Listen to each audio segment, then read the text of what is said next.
दूसरे के आदमियों पर डोरा डालने वाली महिला ये बात करती, फ्लाइंग किस की बात करती है? और राहुल गांधी फ्लाइंग किस करेंगे एक ऐसी महिला के ऊपर जो महिला के नाम पर कलंक हो चुकी है? शकल जैसी शकल नहीं तुम्हारी है, एक तो महिला होने के नाम पर धब्बा कलंक तुम हो ही हो, देखने में तुम खिसियानी बिल्ली की जैसी लगती। और महिला होने के नाम पर कलंक क्या होता है, महिला होने के नाम पर धब्बा क्या होता है, कल एक बार उन्होंने फिर साबित कर दिया। शर्म आनी चाहिए तुम्हें और चुल्लू भर पानी में डूब के मर जाना चाहिए। कि जिसके चरित्र में दाग हो ना, वो दूसरे के गिरेबान में झांका नहीं करते। दूसरे के आदमियों पर डोरा डालने वाली महिला ये बात करती, फ्लाइंग किस की बात करती है? और राहुल गांधी फ्लाइंग किस करेंगे एक ऐसी महिला के ऊपर जो महिला के नाम पर कलंक हो चुकी है, धब्बा हो चुकी है महिला के नाम पर। इस हिंदुस्तान में लाखों करोड़ महिलाओं के साथ में अत्याचार होता है, बर्बरता होती है, बलात्कार होता है, ये मौन हो जाती हैं, तब स्मृति ईरानी की जगह ये मौन ईरानी बन जाती है। आज इन्हें फ्लाइंग किस की बात याद आ रही है?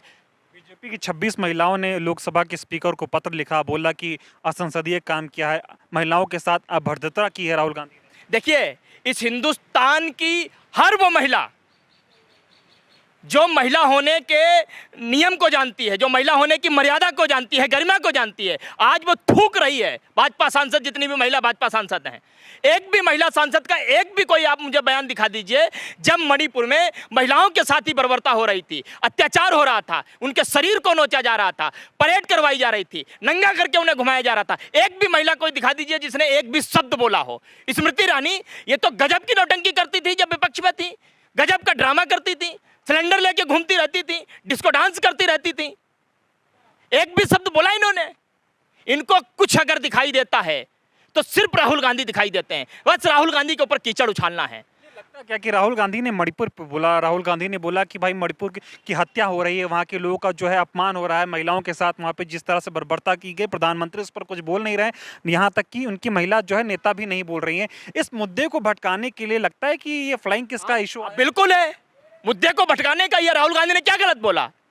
मणिपुर दो भागों में विभाजित नहीं हुआ, मणिपुर में हिंसा नहीं हुई, मणिपुर पे लोग बेघर नहीं हुए, मणिपुर में सैकड़ों महिलाओं के साथ बर्बरता नहीं हुई, उनके जिस्म को नोचा नहीं गया, पूरी इंसानियत को शर्मसार नहीं किया गया, भारत माँ की इज्जत नहीं लूटी गई। आप बताइए मुझे। और उसी का जवाब नहीं है, ना प्रधानमंत्री के पास जवाब है, ना अमित शाह के पास जवाब है। और इसीलिए उनकी तो टूल किट की एजेंट है स्मृति ईरानी, क्योंकि इसीलिए तो वो लाए उनको राजनीति में, इसीलिए तो लाए उनको वो भाजपा में।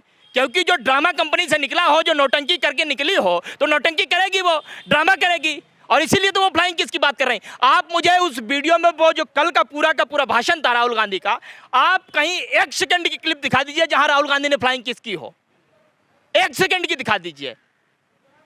टीवी चैनल पे भी मीडिया वाले दिखा रहे कि राहुल गांधी कभी आंख मारते हैं, राहुल गांधी कभी मोदी जी के गले पड़ जाते हैं, अब फ्लाइंग किस? अरे मीडिया वाले तो चरण चुंबक बन चुके हैं, हजारों करोड़ की मीडिया लफर झंडिस हो चुकी है, सैकड़ों करोड़ के ये चरण चुंबक एंकर बन चुके हैं। इनकी क्या बात कर रहे हो आप? वो तो नरेंद्र मोदी के मुंह से हिंदुस्तान को अपमानित करने के लिए कोई शब्द निकलता है, वो उसको भी देश के हित में दिखा देते हैं। आप बताइए मुझे, आप 2.25 घंटे का भाषण था, 2.25 घंटे का प्रधानमंत्री का, उस 2.25 घंटे में कम से कम आधे घंटे हमेशा की तरह वो फिर से नेहरू जी पे कोसते रहे, नेहरू जी को कोसते रहे। वो बोल रहे हैं कि विपक्ष ने उनको फुल टॉस दी है तो छक्का तो मारेंगे ना। अरे छक्का की छोड़िए आप, 2024 में 8 दस्ता लगने वाला है, ये कहीं दिखाई नहीं देंगे भाई। ये वो क्रिकेट स्टेडियम की बाउंड्री नहीं है जहां चौका छक्का मार लोगे, ये बहुत बड़ी बाउंड्री है, समझे ना? इनको बॉल दिखाई देगी, जो जिस तरीके से बाउंसर इनको पड़ने वाली है ना, आप समझिए इस बात को। 2024 में ये दिखाई नहीं देंगे कहीं, ना 2024 में ये फ्लाइंग किस की बात कर पाएंगे, ना स्मृति ईरानी कोई बात कर पाएंगी, ना प्रधानमंत्री जुमला दे पाएंगे, कुछ नहीं होगा 2024 में। 28 की बात कर गए कि 28 में फिर अविश्वास प्रस्ताव। 28 छोड़िए, पहले 2024 तो निपट लीजिए। आप पहले मणिपुर की बात तो कर लीजिए, मणिपुर 2 भागों में विभाजित हो गया, उसको एक करने की तो बात कर लीजिए पहले। लगता क्या है कि मणिपुर पे प्रधानमंत्री बोलना क्यों नहीं चाह रहे हो? मणिपुर पे आए भी तो नेहरू पे चले गए, इंदिरा पे चले गए, उन्होंने तो कांग्रेस को ही मणिपुर के हालात पे जो है वो जिम्मेदार ठहराया। ये बताइए, कोई क्यों बोलना चाहेगा? जिसने जलवा दिया मणिपुर, जिसने 2 भागों में विभाजित करवा दिया मणिपुर, जिसने महिलाओं के साथ बर्बरता करवाई, महिलाओं पे अत्याचार करवाया, क्यों बात करेगा वो? जिसकी मनसा से, मतलब मैं ही कोई गलत काम करवाऊं और फिर मैं ही उसके बारे में बोलूं, क्यों बोलूंगा मैं? और यही तो प्रधानमंत्री कर रहे थे। आप मुझे बताइए कि अविश्वास प्रस्ताव लेकर के आई विपक्ष, किस लिए लेकर के आई? मणिपुर चर्चा करने के लिए। मणिपुर की चर्चा कब की उन्होंने? 2 मिनट कब बोले? और 2 मिनट क्या बोले मणिपुर पे? क्या उन्होंने उसमें ये बात की कि वहां पर जिस तरीके से हिंसा हुई, कितने लोगों को हमने उठा करके जेल में डाल दिया, कितने लोगों पर हमने जो है आपराधिक मुकदमे दर्ज किए, हमने मुख्यमंत्री के खिलाफ क्या एक्शन लिया? ऐसा कुछ बोले क्या? एक दिन शांति का सूरज। अमित शाह जी बोल रहे हैं मुख्यमंत्री कोऑपरेट कर रहे हैं, हटा नहीं सकते, कोऑपरेट कर रहे हैं। अच्छा, जब लाल बहादुर शास्त्री ने इस्तीफा दिया था कि नहीं दिया था? माधवराव सिंधिया ने इस्तीफा दिया था कि नहीं दिया था? आप मुझे बताइए। हर मुख्यमंत्री किसी भी प्रदेश का होता है तो वो जिम्मेदारी लेता है जब उसके राज्य में कोई घटना घटित होती है, लेकिन ये तो बहुत दूर की बात, इन्होंने तो स्पष्ट कर दिया था हमारे यहाँ इस्तीफे नहीं होते हैं, चाहे किसी भी राज्य में कुछ भी हो जाए।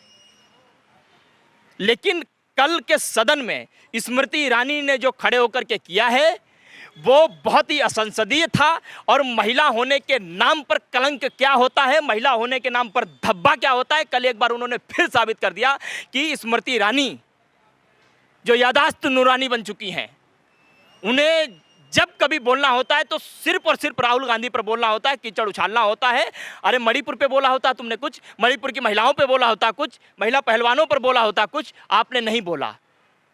आपने कुछ ऐसा बोला जो फिर से इस बात को जिसने साबित कर दिया कि तुम महिला होने के नाम पर कितनी बड़ी कलंक हो, कितनी बड़ी धब्बा हो। आखिरी सवाल पूछूंगा, ये बताइए कि इतने गंभीर मुद्दे पे राहुल गांधी बात कर रहे थे मणिपुर के इश्यू पर, यहाँ तक कि मणिपुर के साथ साथ उन्होंने हरियाणा का भी जिक्र किया कि केरोसिन डाल रही है सरकार, जलाने की कोशिश कर रही है पूरे देश में, जो है लोगों को भड़का रही है। इस इतने गंभीर मुद्दे का जवाब स्मृति ईरानी ये कहकर देती हैं कि उन्होंने फ्लाइंग किस कर दिए। ये किस तरह की निचले स्तर की राजनीति भारतीय जनता पार्टी करने पर उतारू हो गई, वो भी एक महिला नेता से करवा। मैं क्या कह रहा हूँ, वो लाए ही इसीलिए, ये तो देश को पहचानने की जरूरत है, इसीलिए तो उनको ड्रामा कंपनी और नौटंकी कंपनी से लाया गया, उनको उसीलिए तो रखा गया उनको पार्टी में। नहीं तो इतने गंभीर मुद्दे पर विपक्ष का कोई नेता सवाल जब पूछ रहा हो, मणिपुर की जो बात कर रहा हो, जो नूह मेवात की बात कर रहा हो, उस पर जवाब देना चाहिए आपको। लेकिन आपकी शुरुआत कैसे होती है? आप मुझे बताइए, साल भर से ज्यादा हो गया, पूरा हिंदुस्तान स्मृति ईरानी को खोज रहा है। कहां है स्मृति ईरानी? कहां गायब हो गई अचानक से? लेकिन उनका उदय होता है। कब उदय होता है? फ्लाइंग किसको लेकर के? अरे शकल जैसी शकल नहीं तुम्हारी है, एक तो महिला होने के नाम पर धब्बा कलंक तुम हो ही हो, देखने में तुम खिसियानी बिल्ली की जैसी लगती हो। वो गांव में कहावत कही जाती है, खिसियानी बिल्ली खंबा नोचे। जब जब आप बाहर निकल करके आती हो तो वही काम करने की कोशिश करती है, और शर्म आनी चाहिए तुम्हें, और चुल्लू भर पानी में डूब के मर जाना चाहिए तुमको।